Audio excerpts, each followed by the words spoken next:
स्वागत है आपका स्पोर्ट्स स्टार पर। मेरा नाम है आकाश और बात करेंगे क्रिकेट में एक ऐसे ब्लंडर की, एक अंपायरिंग ब्लंडर की जिसको बहुत ज्यादा जो वायरल हो रहा है और एक ऐसी बड़ी वजह भी है क्योंकि आपने देखे होंगे, देखिए फैसलों में, डिसीजंस में तो आपने बहुत ज्यादा देखा होगा कि इधर उधर हो गया, कुछ ऐसा डिसीजन होगा जो आपको हंसने पे भी मजबूर कर देता है कि भाई अंपायर ने इसको आउट कैसे दे दिया, या कुछ ऐसे डिसीजंस होते हैं। और देखिए मैनुअल एरर है और इस तरीके की चीजें हो सकती है भाई, इस तरह की टेंडेंसी होती है कि कभी कभार आप कुछ ज्यादा ही, आप कह सकते हो अंपायर का भी ब्रेन फेड हो जाता है। एक ऐसा ही ब्रेन फेड मूवमेंट देखने को मिला New Zealand women's versus Sri Lanka women's मुकाबले में।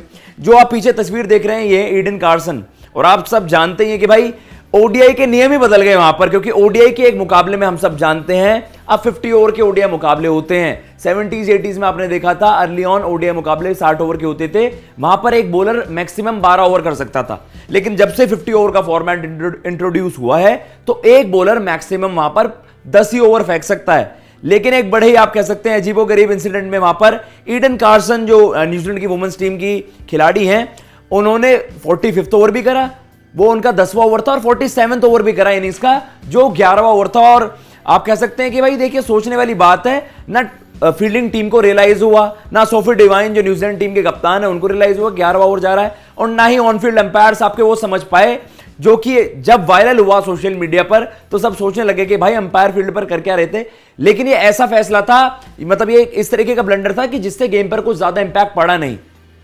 न्यूजीलैंड वहां पर पहले बैटिंग करती है, सोफी डिवाइन का एक जबरदस्त शतक आता है, मिलिया कर का एक जबरदस्त शतक आता है, और न्यूजीलैंड वहां पर 329 रन का एक भारी भरकम स्कोर वहां पर खड़ा कर देता है। लेकिन उसके बाद श्रीलंका एक तरफा वहां पर कहीं भी गेम में नहीं लग रही थी, और फॉर्चुनेटली जो ये ब्लंडर हुआ है, अगर ये एक बहुत बड़ी ओकेजन पर होता, वर्ल्ड कप होता, तो सारी चीजें सवाल उठते। लेकिन ये इस मैच का रिजल्ट पे ज्यादा कुछ इसका इंपैक्ट नहीं पड़ा, क्योंकि श्रीलंका ऑलमोस्ट वहां पर डन थी, हार गई थी मुकाबला, 111 रनों से वो मुकाबला हारे। और जब ये फैसले लिए गए कि भाई 45वां ओवर करा और फिर 11वां ओवर लेकर ईडन कार्सन दोबारा आ गई और किसी ने ध्यान नहीं दिया।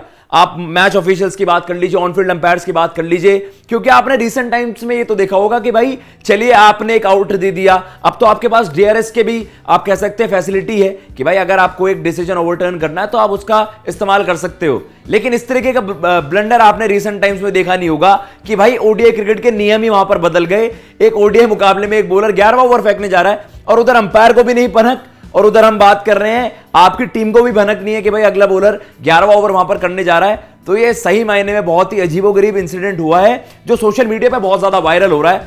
आप भी बताइएगा, क्योंकि कुछ लोग बड़े सरप्राइज भी होंगे भाई एक इंटरनेशनल मैच में इस तरीके के स्टैंडर्ड्स हैं क्या। लेकिन कोई बात नहीं, वन ऑफ ब्लंडर था, और आई थिंक अगर कुछ सैंक्शंस भी होंगे, कुछ ना कुछ तो देखिए अंपायर से वहां पर बातचीत करी होगी ऑफिशियल्स ने, और डेफिनेटली कोई बड़ा एक्शन लेना नहीं चाहिए। लेकिन आपको एक रिमाइंडर दे देना चाहिए कि भाई ये कोई गली क्रिकेट का मैच नहीं चल रहा, ये कोई ऐसा नहीं चल रहा कि आप अपने घर के पीछे वाले पार्क में खेल रहे हैं, ये इंटरनेशनल क्रिकेट का मैच है और रेपुटेशन भी दांव पे लगी रहती है। क्योंकि अगर इस तरीके के ब्लंडर्स होते हैं तो सवाल उठते हैं ऑफिशियल्स पर भी, क्रिकेट पर भी, कि भाई इंटरनेशनल क्रिकेट के ये स्टैंडर्ड्स हो गए हैं क्या कि आप क्रिकेट के नियम ही बदल रहे हो और किसी को आसपास पता भी नहीं चल रहा। फिलहाल इस वीडियो में इतना ही। Thank you so much. अगर आपको ये वीडियो पसंद आई हो तो प्लीज चैनल को सब्सक्राइब करना ना भूलिएगा। फिलहाल मैं लेता हूं इजाजत। जय हिंद, जय भारत।